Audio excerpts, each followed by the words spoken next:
Hi there, Kevin Beasley here, coming back with another episode of Wrestling with Retirement. Today we're here to talk about financial planning for families. This topic's near and dear to my heart. By the time this video comes out, I'll have a 10-month-old at home, my son Brock, and my wife and I have been actually having this conversation at home a lot. So I wanted to talk to you about the steps you need to go through when you're having these conversations at home.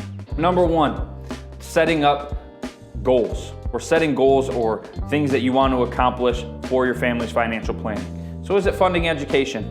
Is it funding a life insurance? Is it just funding a savings account that they can buy a car with when they turn 16? Setting your goals is going to help you implement the next step, which is a plan.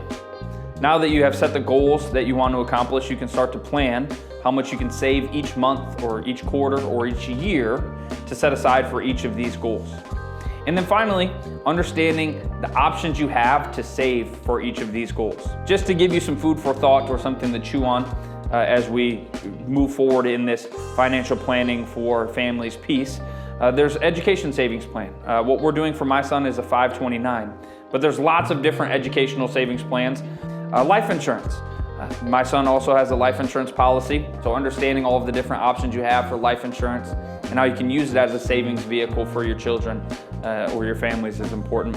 And then finally, just brokerage accounts or investment accounts or even bank savings accounts or high yield savings accounts in your children's name. A lot of different options that you have, and as we go through this series, we'll dive deeper into all of those options. Look forward to teaching you a little bit more about how we can save best for our families.